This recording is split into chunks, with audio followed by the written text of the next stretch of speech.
Welcome viewers, good morning, and this is CEC-UGC EduSet network, and we are running at this time a series on Indian writing in English translation, and already we've had a number of lectures on this topic, on this subject, and today we have with us Dr. Payal Nagpal, and she teaches English in JDM College, Janaki Devi Memorial College, and she has done extensive work on drama and on Indian writing. Friends, today's topic is Kashmiri Poetry, Romantic Form, and the lecture will continue for some time, and towards the end, that is in the last 10 minutes, we will expect questions from you. You can ask questions at the toll-free number, which is 1-800-110-430. I repeat, 1-800-110-430. So in the last 10 minutes, you might ask questions and we'll welcome them, and then we can respond to it. Dr. Payal Nagpal will be glad to comment on the issue that you raised there. So now I request Dr. Payal Nagpal to please start a lecture. Welcome, Dr. Payal Nagpal. Thank you, Professor Prakash. Today's lecture will be on Kashmiri women poets who sang and came up with poetry in Kashmiri as a language. And the time period that we are roughly looking at is from the 16th to the 18th century, to the end of the 18th century, in fact, and the beginnings of the 19th century. The two poets that we will specifically be looking at are Habba Khatun and Arnimal. The purpose of today's lecture is to actually look at their life, which of course we understand more in terms of legends surrounding them, accounts surrounding them, historical references to these poets. Another very important point related to these two poets specifically is their contribution to form. What is the kind of form that they come up with? Is it a new form? Do they improvise the old form, as in the structures of poetry that existed?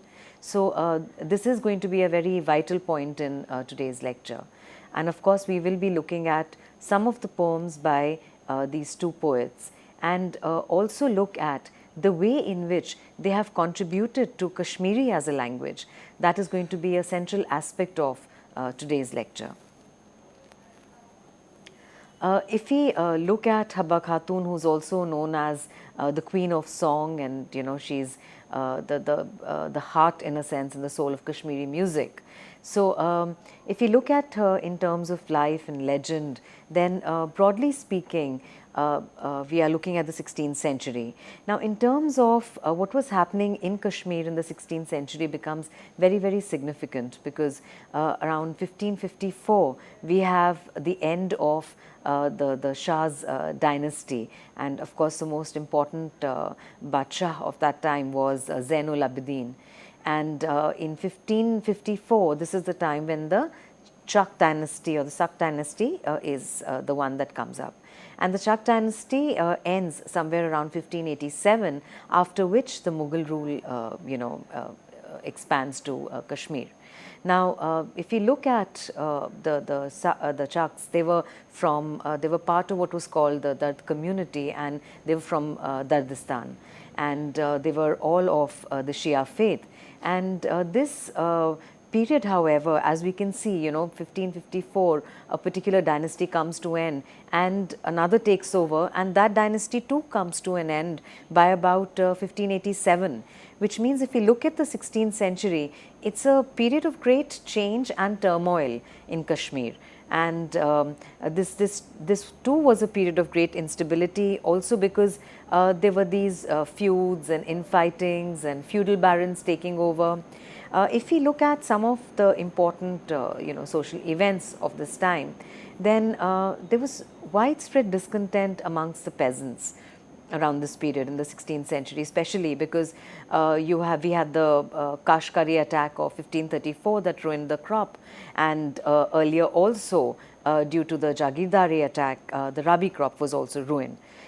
which meant that the peasant community in Kashmir suffered a huge setback in the 16th century. In fact, it is believed that they actually left their places and they fled to far off places, and there was a huge decline in terms of the population in Kashmir. It's worth noting that as a result of a lot of these things, the shawl making industry actually came to a complete standstill in Kashmir. And it was only during Emperor Akbar's time that it was finally revived. And I make a special mention here of the shawl making industry. Of course, we know today also how central it is to Kashmir and its culture and its ethos. But even at that point of time, numerous images that actually come from, you know, the spinning wheel or the making of the shawl, and the softness, the warmth that it represents is something that is very, very central to the warmth, in a sense, of the Kashmiri community. If you look at historical references and related to it, of course, you know, stories and legends around Habba Khatun, there is a lot that has been kind of circulated and mentioned about Habba Khatun. But we'll just look at it historically. The earliest reference to this poet, who belongs to the 16th century, the earliest reference to her is in 1756 in Abdul Wahab Shaykh's Tarikh-e-Kashmir. And it's interesting to mark that she is mentioned as a singer in the court of Yusuf Shah Chak.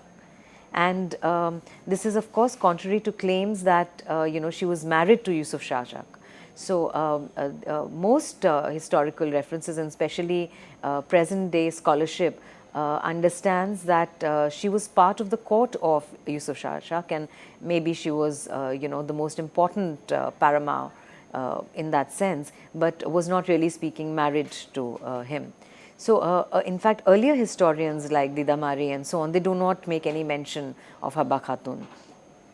It's again then interesting to mark that, you know, we get to know about this woman poet in the 18th century. This reminds us of Lal Ded, who's again, you know, kind of her works are transmitted orally, and the same thing can be noted in the case of Habba Khatun.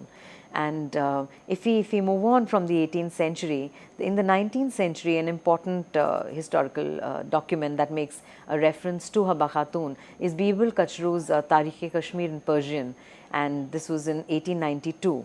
And in it, there was a standard legend of you know, this young woman who was married, did not get along with her in-laws, and was treated very badly, in fact, by the family into which she was married.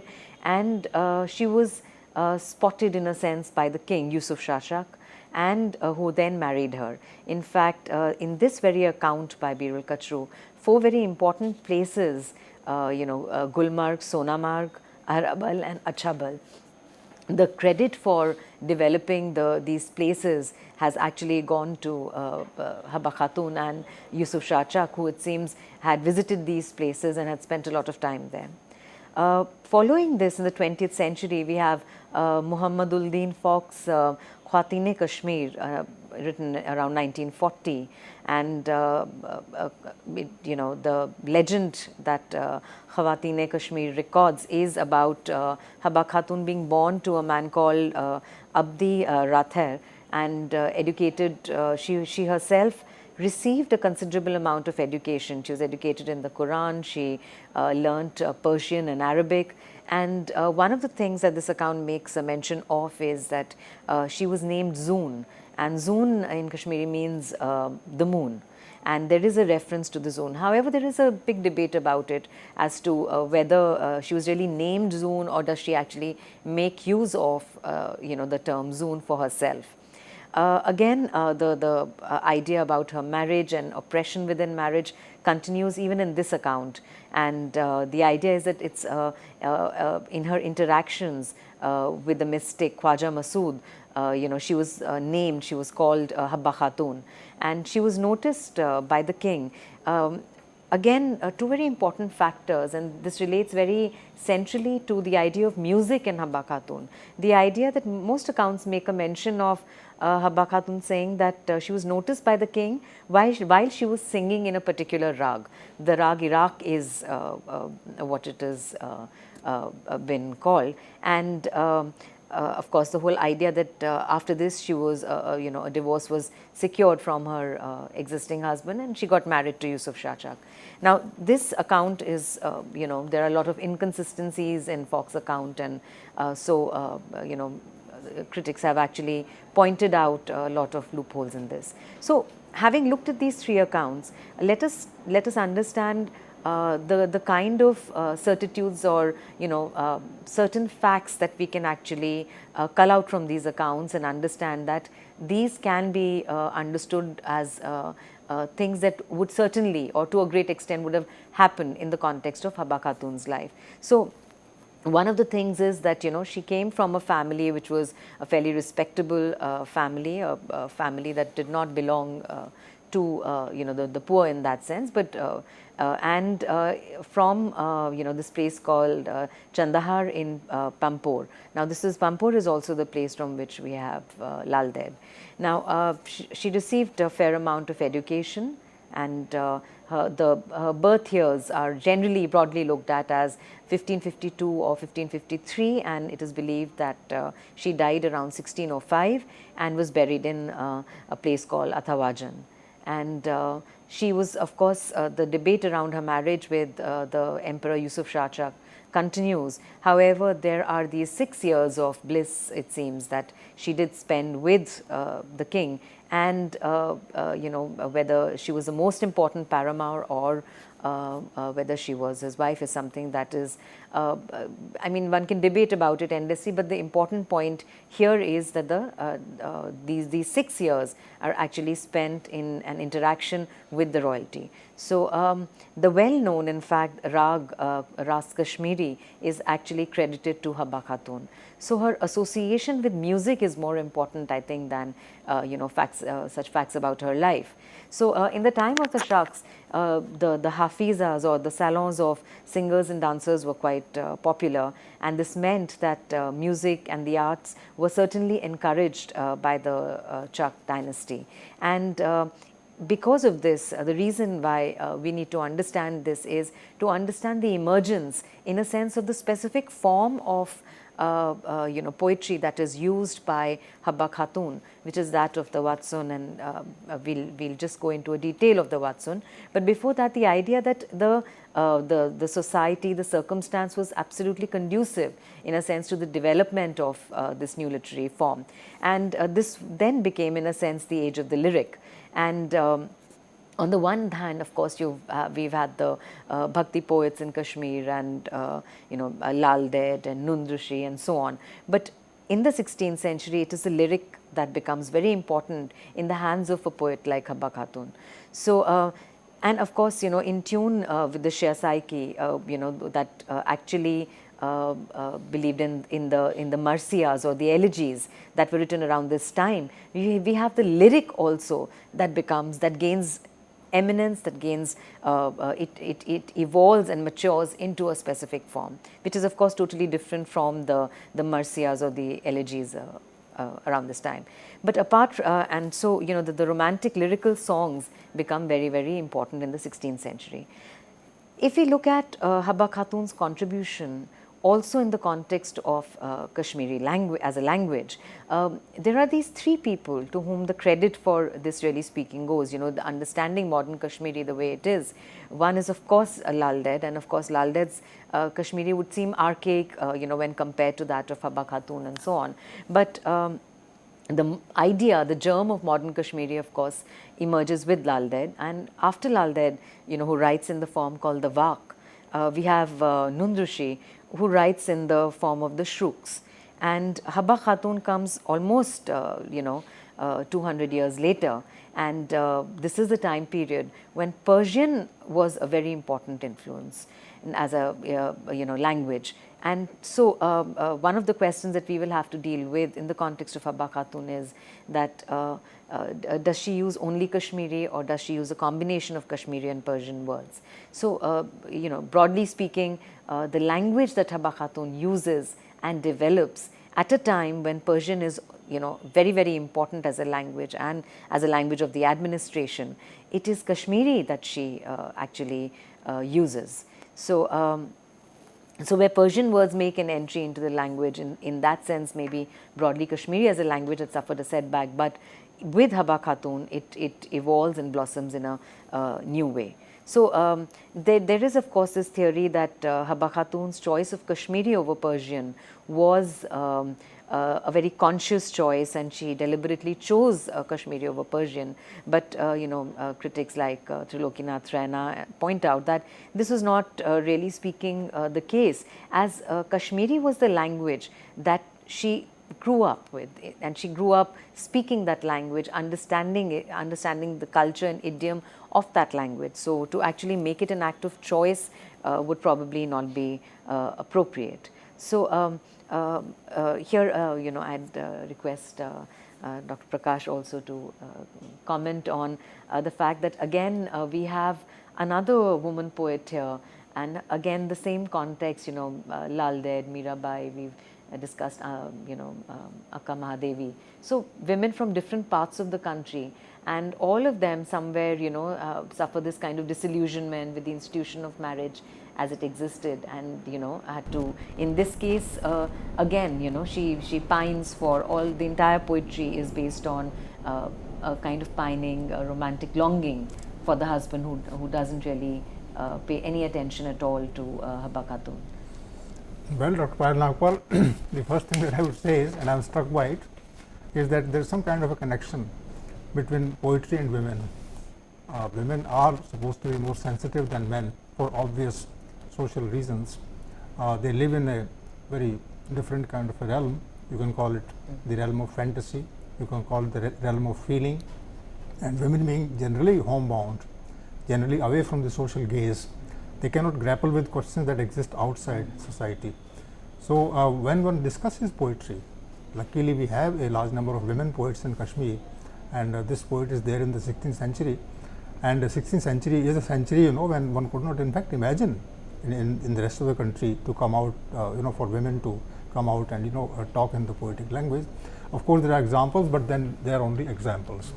So I am really struck by this idea that this realm of feeling is generally restricted to women and their perception of life, and this is a very positive realm in the sense that this becomes a comment on the existing state of affairs. You have very rightly drawn our attention to the peasantry suffering in the 16th century, and when such a suffering occurs in the country, and when people are starved, when they are dying, and there's no succor for them, at that point of time women come forward and they express their feelings through poetry, and that poetry, maybe it sustains life. So do you think that this is an area of poetry that is specific to women, and the kind of sustenance they give otherwise to men in society? In art also they come forward and they make people aware about the existence of feeling. What do you say? Yes, I totally agree with you on this, because both the poets that we are discussing today, both Haba Khatun and Arnimal, both of them use the poetic form to express their feeling, and it is of course a mode through which they express themselves, and it is also something that sustains themselves, literally almost saying that it keeps them going in that sense. So yes. It's very, very important to see the connection between as you very rightly pointed out, between women and poetry. I think it certainly is a very, very important connection. And what about music then? Yes. How does music contribute? Because Haba Khatun sings, and she's known for her singing, and the fact that this rag is actually credited to Haba Khatun is quite a milestone, I must say. Kashmiri rag. Yes, it's a Kashmiri rag, and accounts make a mention of her, saying that the king actually saw her while she was singing in a particular rag. And he was she totally won a husband. struck. She won a lover. She won a lover. Through the use of art. Yes. And that art played that positive role in the life of a woman. And your phrase was very, once again, very attractive phrase. You said that she had 6 years of bliss. That is when she realized herself as a person, as a human being, as a poet, and as a singer. And singing and poetry combined so well in her. And I think when people sing poetic lines, then the appeal is increased. That is multiplied. It's a kind of means music through which people can touch the audience at the level of sound, at the level of that soft sound, that lilting sound, creating patterns of sensations in the brain of the listener. So all that goes very well with this kind of a poet, isn't it? Yes. The contribution that music makes to poetry and vice versa, because poetry also in many a case through its meter, through its language is soft, is far reaching. It reaches across centuries, like she is there in the 16th century, but she once again comes up in the 18th and 19th centuries. Yes.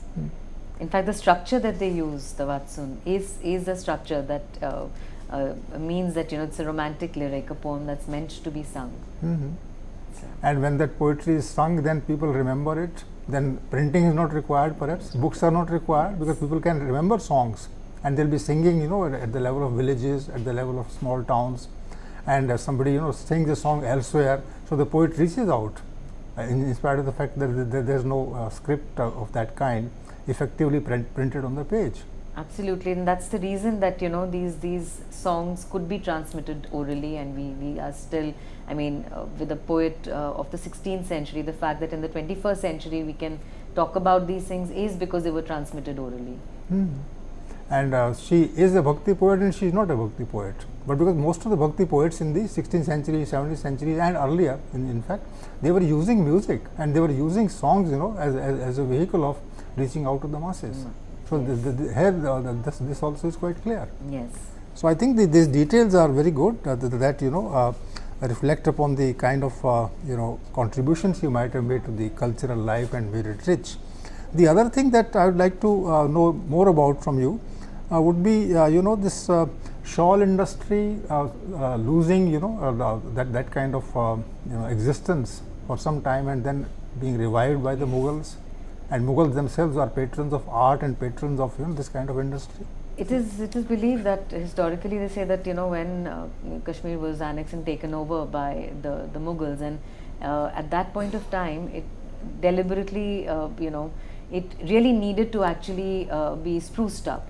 So Emperor Akbar had actually put in a lot of money and given financial assistance for a lot of these indigenous industries to be revived, and that is when the shawl making industry actually kind of makes a comeback. But for some time it's totally almost done away with, because the peasants could not sustain themselves, and life became very difficult. It was a period of great turmoil, with a lot of the powerful landlords kind of taking over the administration. As I mentioned that if we just look at the 16th century, then from the end of one particular dynasty, when the second one takes over, even that comes to end by 1587. So by the end of the 16th century, it's like two dynasties have So there is a big turmoil there. Yes. In that particular century. In that particular century. Where the rest of India under Akbar, 16th century is Akbar. Yes. In the middle of it Akbar comes. There is relative peace and tranquility, but here there is a lot of turmoil. Yes, and it's so, and then of course around the end of the 16th century Akbar takes over. So, Akbar is there.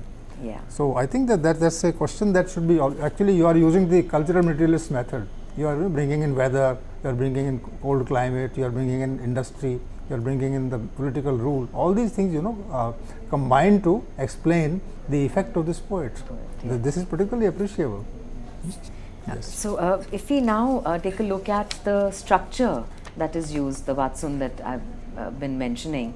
So if we look at the different structures that are used by the other poets, poets who were there before Habba Khatun. So Lal Ded wrote in what was called the Vak, Nundrishi wrote in the Shruk, and Habba Khatun and Arnimal, they both write in the Vatsun. Now what is the Vatsun? Vatsun in Kashmiri is like the Geet in Hindi, a song, so to say. And if we look at the structure, it's a kind of short poem, and the first there are these two lines that it begins with. The first is called the Hur, and the second is the Vakhanai. So the Hur and the Vakhanai is the refrain actually. So the refrain keeps occurring. At the end of each stanza that follows, the refrain, the last line of the next stanza will always be the refrain, which is the Vakhanai.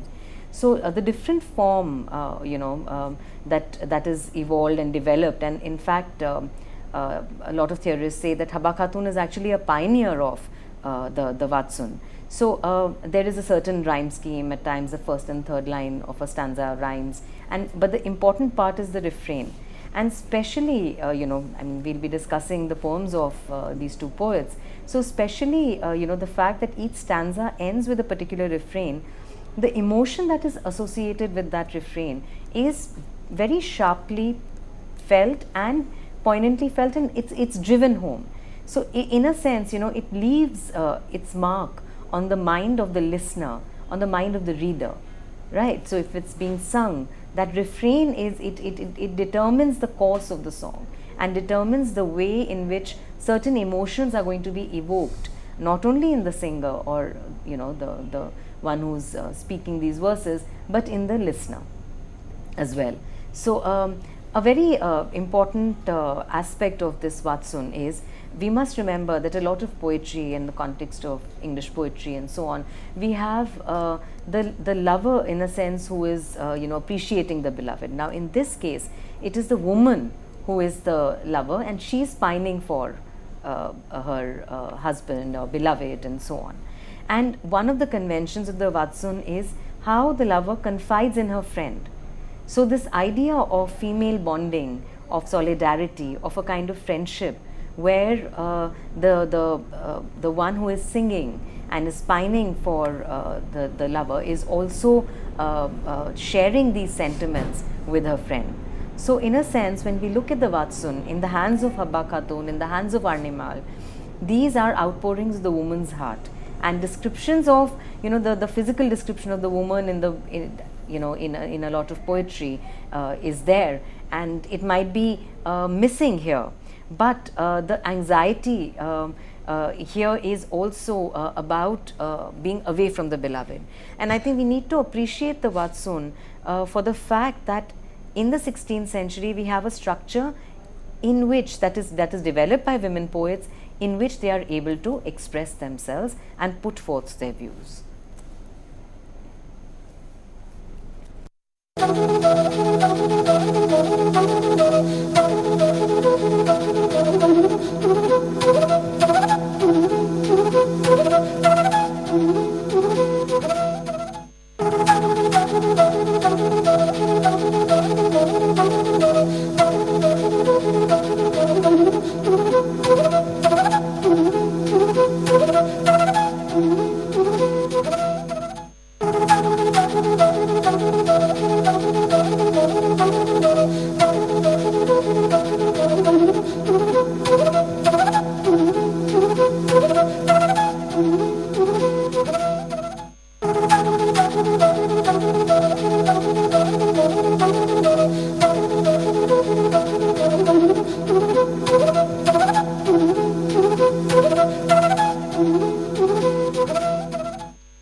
We've been discussing the poetry of Haba Khatun and Arnimal, and we've been looking at the emergence of the Vatsun.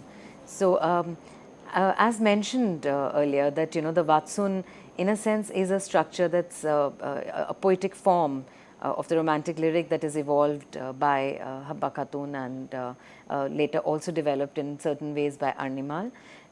So the outpourings of the woman's heart are very, very significant, and even if there is no, a concrete description of the woman in a Vatsun, I think the important part is that it is a channel that is developed and is evolved by women for expression, and an expression and a form that they can use. So the fact that in the 16th century women are able to evolve and use this form, and it is so very popular that to date Habba Khatun's songs are very, very significant in the context of Kashmir.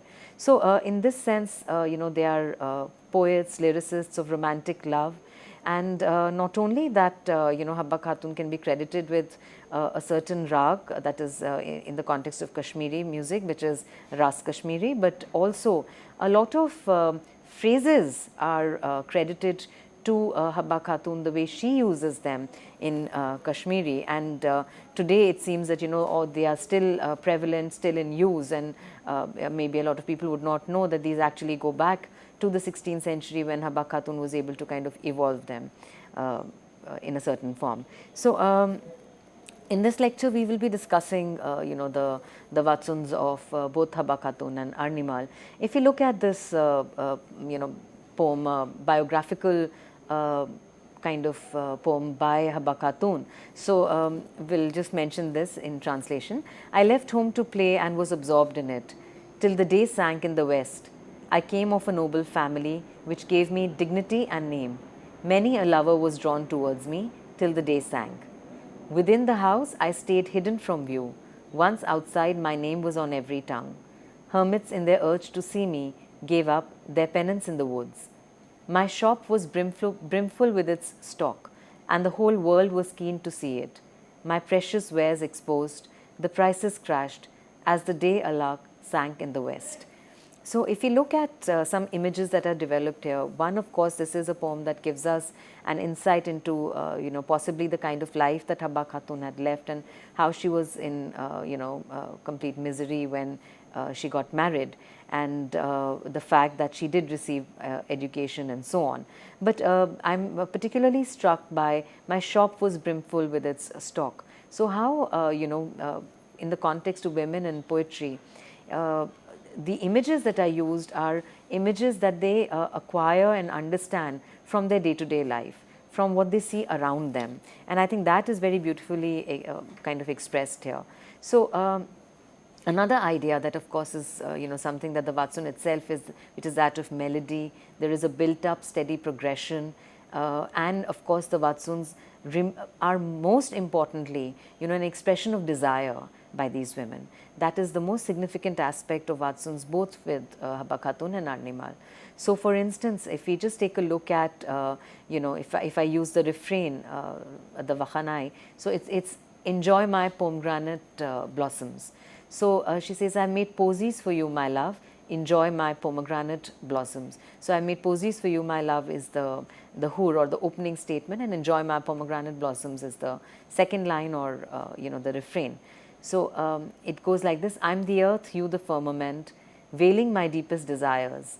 I'm the feast, you the guest, enjoy my pomegranate blossoms.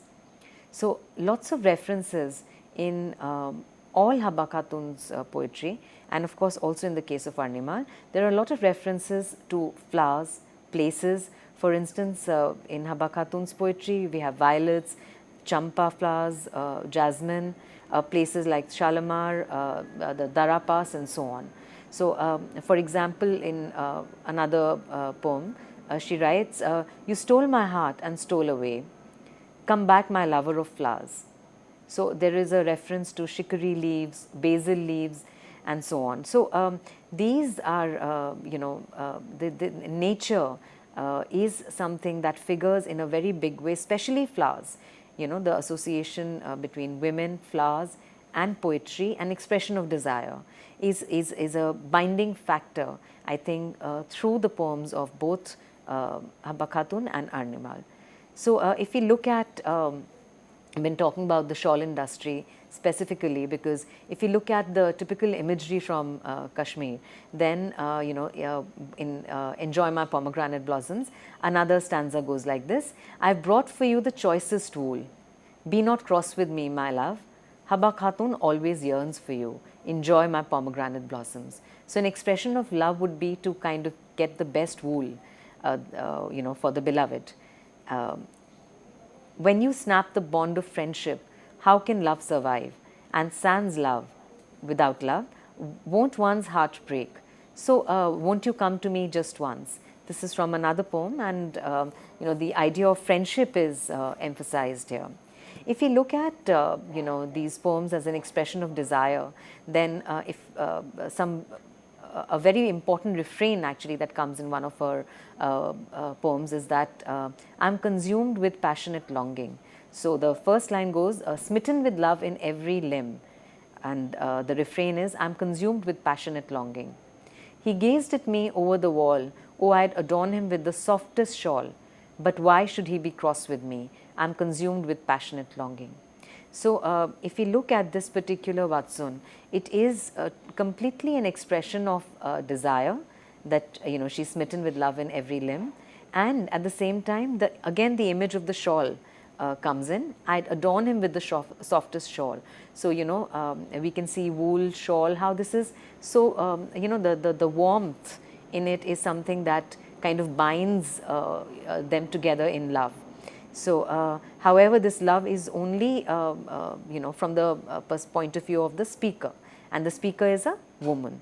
So, she says that denial. If you look at another important idea in Haba Khatun's poetry, it is that of denial of wealth. So she says, "Why load yourself with worldly wealth? You'll be laid to rest with empty hands. Doesn't that sober you down, my youth? What'll you gain when I'm gone?" That the idea that the things of the world are not important. What is important is love. And she puts it as a question that, doesn't that sober you down, my youth? What will you gain when I'm gone? So here, I'd request Dr. Anand Prakash to please comment on especially this idea of the imagery of the shawl and the wool and so on. No, I'm actually overwhelmed by the details that are presented by you here. For instance, there are flowers and there is desire, and one doesn't know how they can be separated. And women are generally very fond of flowers, and the idea of desire is asserted only in the 20th century. Before that, only poets through words, through songs can express, otherwise they can't express. So in a way, the desire is supposed to be externalized and put in the social frame, and that is something very revolutionary and radical at that time, that the woman comes forward. The other point that I make is that it's in fact I'll make 2 points. One is regarding the woman being an active agent, an active person in the love relationship, and she's an active person. She's talking in her voice, and she's talking about a person, and to a person who is away from her, is outside her, is a person with whom she is relating, and she is assertively relating to that. The only case that comes to mind in this case is that of Mirabai. But Mirabai is in relationship, sort of a relationship with a divinity. Yes. And this woman is in a relationship with her husband or with her lover, whom she marries after she has come out of her marriage, and that marriage was very painful. So here it shows that there is more of earthiness here, there is more of materiality here, there is more of the things around her, and she relates with them, and she relates with them sensuously. You gave the example of basil leaf, champa flower, of wool. All these things are tangible, all these things are there in life. One can go and touch the wool, one can the same way go and touch the lover. And if the woman takes this initiative, and see the language, there is the third point I make, that passionate longing, this is something that comes only when the woman is enjoying herself, enjoying the world of art, and through art she is establishing a kind of contact with another human being. So this kind of poetry is really remarkable, and as it comes in the 16th century and it's remembered by people later, and she is still kept alive, this only shows that Kashmir culture is very dynamic. It's a culture that believes in loving life, that believes in celebrating desires. So I am really very appreciative of this kind of poetry and written at that time. I think in English poetry, this will be done only in the 19th century, Yes. post-romantic or the romantic period. Keats would be talking like this. Keats talks about apples and all, in Ode to Autumn, and this woman is talking of champa flower and pomegranate blossom, and a bond of friendship there. Keats doesn't talk. Keats talks about nature and himself, but here is a woman who is talking about herself, her lover, plus she is talking about things that help her approach the lover. Yes. So please say something about it. It's very interesting because Lal Ded onwards, I mean, if you look at it, these women are not only expressing themselves. If you look at it from the point of view of literature, they're not only expressing themselves, but they're also evolving new forms. Like she's a pioneer for the Vatsan, as Lal Ded was for the Vak. As of course Nundrishri comes just next to Lal Ded, but after Lal Ded, the important poet that we have here is Habba Khatun. And Lal Ded was a poet of ideas. She is a poet of life. Of emotions, yes, and feelings. Absolutely. And desires. Yes. So actually there is one current that flows through Kashmir, which is that of mysticism. There's a Sufi faith, there's a Shaivite faith, and so on. But here is romantic love that is being expressed. This is celebration of material life. Yes, celebration of material life, and all these the Vatsuns that she's credited with, they are actually sung because she's pining for the husband, and she's totally disillusioned also because the husband is not paying any attention to her. So these when she says smitten with love in every limb, I'm consumed with passionate longing. So the fact that she's not being given enough attention, and the fact that she's able to express that through poetry is remarkable. I think in the 16th century this makes it's quite a leap. And Dr. Nagpal, as you would be knowing, of course, the structure of the song, so when refrain comes the next time, and the third time, and the fourth time, yes, what role does it play in a song? What do you say? So as I said that, if we look at some of these refrains, for instance, enjoy my pomegranate blossoms, or won't you come to me just once, I'm consumed with passionate longing, or what will you gain when I'm gone. So they constantly drive a very, it's not a plurality of emotion, it's that one point of desire and longing that is driven to the mind of the listener. And that is very, and that it's the fact that it is felt, and when it is felt, it's understood. So the structure of emotion becomes very concise and compact. It's a precise structure there. And that is being transmitted through the Vatsan to the listener. You use the word progression. What does it signify? Progression of different states from one to the other in the context of each stanza, and yet each progressive state, in a sense, ends with the same refrain. So, which is why it's a very neatly devised structure, and that's why I say that the emotion becomes a precise structure that is transmitted to the every time there is repetition, every time there is the refrain, the emotion gets enriched. I see. And music also helps? Yes, music helps. Because the earlier note will come, and people in fact will start waiting for the note to come again, as happens in music. Yes. And she is able to combine the central idea with the note. Yes. So that way I think it's a good point about form.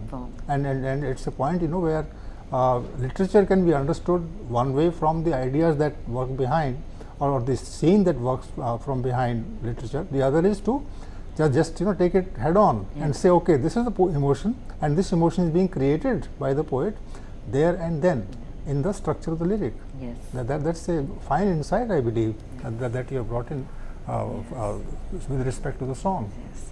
So another very important aspect of Habba Khatun's Vatsans is there is a title that's given to some of her Vatsans called Shattered Dreams in translation, and some very some lines that really express the kind of pain that she was experiencing after marriage. For instance, one of the refrains is, "Who knew where I'd go as bride?" So it goes like this. The next stanza goes, "A town-bred girl was in a village now. A longing dragged me home one day, where the taunts of my fortunate sister-in-law made me wished I died at birth. Who knew where I'd go as bride?" So the idea that she was extremely comfortable in her parents' house and was now subject to great torture, after marriage, and she poses this question, which of course the reason why Haba Khatun's Vatsuns have tremendous appeal even today, because many women can of course relate to this whole notion, who knew where I'd go as bride, the whole idea of this being a kind of life-changing step for her. And she says, from plenty to nothing, what a blazing fire I nurse within. May no one's childhood vanish thus. Again, a very important stanza here, where she looks at the disparity between her parents' house and her in-laws. She says, brought up at home on honey and sweets, bathed in milk, now I lead a vagrant beggar's life. And an important image that probably emerges from the times where there was huge discontent amongst the peasants and so on. She says, can a handful of rice sustain one ever, if Providence does not come to his aid, and I had gallons of the wine of love, may no one's childhood vanish thus. So childhood becomes, and we know in the context of even the English poets, childhood is very, very important. Another significant point that she makes in her Vatsuns, and which shows the kind of exploitation, actually, oppression that she was undergoing. She writes, I feel wretched in my husband's home, that's the Hur, redeem me, O my parents. While I was fetching water, the pot slipped and broke, now I'll have to replace the pot, or pay the price, my parents. I feel wretched in my husband's home, redeem me, O my parents. Sleep assailed me at the spinning wheel, which made the handle break. My mother-in-law grabbed my hair. Oh, worse than death to me, I feel wretched in my husband's home. Redeem me, O my parents. Oh, how I yearn for a loving soul, my eyes brimming over. Haba Khatun gives a hint here to her most affectionate parents. So, how marriage turned out to be something extremely exploitative. And, the Vatsuns finally, again, what could hold me on to life when he has forsaken me? And she talks about the husband. The husband is not giving her any attention. And she says, how they wait for Eid, but she says, what use is Eid without a friend? He melted me like snow, leaving me to course down like mountains, streams and rivulets. What could hold me on to life when he has forsaken me? And with this, a final point about Haba Khatun, which is that in Kashmiri as a language, there are lots of phrases that have come from her poetry. For instance, to put to school, which is in Kashmiri, I have the transliteration, which is Sabka Stravun, and I have a longing for Kalganayam, worse than death, many such things. The use of the sickle in these images, the use of, on what suspicion has he sliced my body, with a sickle. So sickle does not generally figure in romantic poetry, but she makes very good use of it. The idea of the snow, and how all these are, then used in a sense to explain the kind of sorrow that she really felt. Again, moving on quickly to Arnimal, about whom again we know very little, except for the fact that she broadly lived through the 18th century, 1738 to about 1800, and her poems are not mentioned in accounts, but they were first published in a magazine called the Pratap magazine in 1936.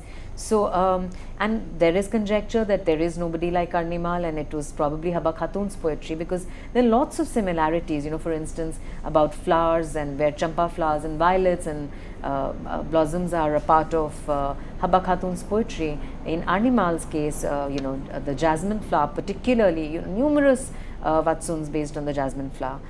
She too was married early into the Kachru family at Renvari, which is close to the Dal Lake, and Renavari, and her husband Munshi Bhavani Das Kachru was very talented, but because and who was also a writer with a pen name Neku, and the author of Bahari Tawil, and became very famous and ignored Arnimal. So here both Haba Khatun and Arnimal, both women who are married, and both experience a kind of estrangement in marriage where the husband pays absolutely no attention. If we spoke about the shawl in the case of Haba Khatun, again the spinning wheel and the shawl both resurface in the mid 18th century in the poetry of Arnimal. So again, images of Renavari, the Dal Lake, which of course at that time in the 18th century would be very, very pristine and pure. So this is from Arnimal's poetry. O golden jasmine blooming mid woods and brambles, at Palahan your home, the florist picks you for lovely garlands well before flowers fade and brambles are burned. And again the same refrain continues. My heart brimming over with love, I fill for him these bowls of wine. Oh, call him back to me. And again, how I pine for you. She continues to use the idea of the jasmine flowers in that. So both the poets, use a poetic form of the Vatsun to express their estrangement, disillusionment in marriage, and yet at the same time they do not deny the desire that they are experiencing. In fact, that desire is expressed very sharply by both these poets. Here again, I'd request Dr. Anand Prakash to comment on these two poets together. What stands out in a discussion with respect to this point is the critique of marriage. That marriage and the chores, that the women have to engage with, and then find time to also express their emotions. So I think the marriage is in the case of the two women that you quote, is the contentious affair. It's an affair which creates problems for them, restricts them to the level of menials in home, so that they can't express themselves properly. So both of them are attacking marriage. Both of them are critiquing marriage, and doing so because through marriage their freedom is denied to them. So that's the kind of idea, and this idea again shows that women flower and prosper from the point of view of feelings only when they are away from the restrictions that they have. But these women are more daring than the North Indian women or elsewhere, and they can expect some kind of escape from here somehow or the other through the strength of character. And the kind of imagery that they use is also showing that they believe in some kind of fulfilled life. I in this case, my mind particularly went to the reference of both the poets, Arnimal as well as Haba Khatun. One was saying gallons of the wine of love. Yes. See how mysteriously they combine wine and love on one side, and gallons of them. Gallons of them. So as if they want to be drowned. They want to run away from the hardships of life. And in the case of the other Arnimal, you have bowls of wine. Yes. Is what she wants, and there is disillusionment in marriage, as you said. So the matrimony that comes in the way of the progress of a woman is properly put in focus, and this question is relevant even today. These women don't appear to be the 16th century woman or the 18th century woman. They still appear to be women of our own time, where their sense of being is being blocked by certain restrictions that are definitely human made. In fact, the images that they actually come up with in their poetry are very sharp images. For instance, the pot slipped and broke. So she pleads to the parents that either pay for the pot, otherwise she says that she will have to replace the pot in some way. Then how she falls asleep at the spinning wheel. The idea is that a Kashmiri household cannot be visualized without a spinning wheel in that time. So and how the mother-in-law drags her, and the same thing is there in the case of Arnimal. Very, very sharp images that kind of mark the oppression that these women were undergoing in marriage. So on the one hand, oppression by the members of the household, and a complete alienation from the husband whose attention they seek. So both these points are brought out by both Haba Khatun and Arnimal. So, do you mean to say that these women see husband not as a lover?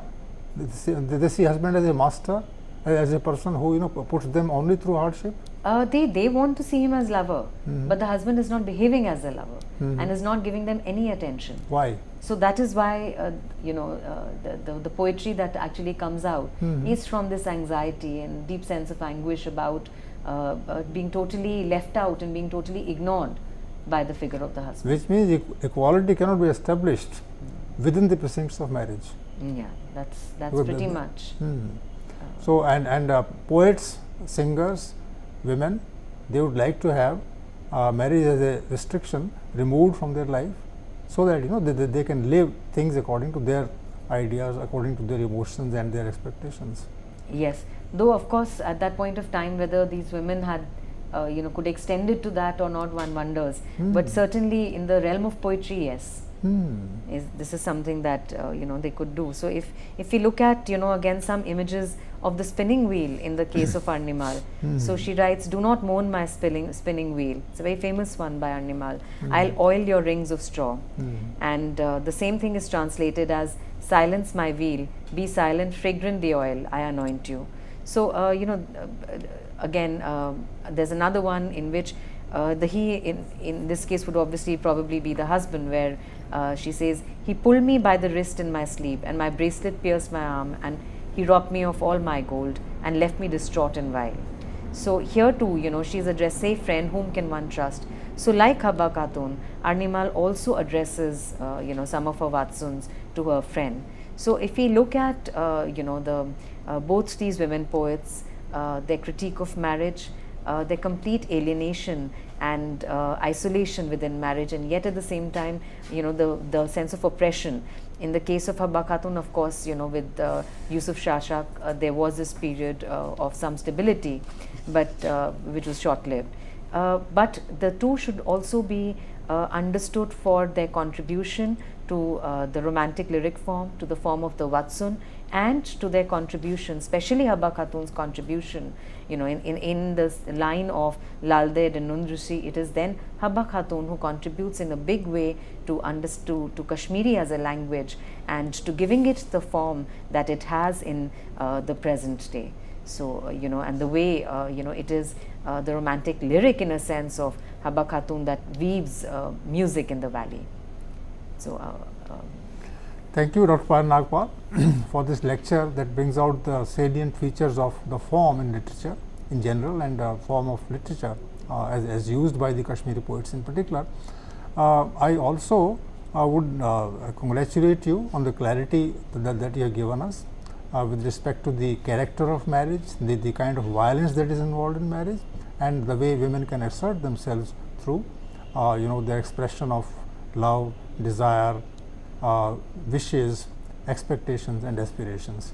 So I believe that this kind of a lecture is going to open eyes for I think most of the viewers who would like to see this relationship in a different critical light.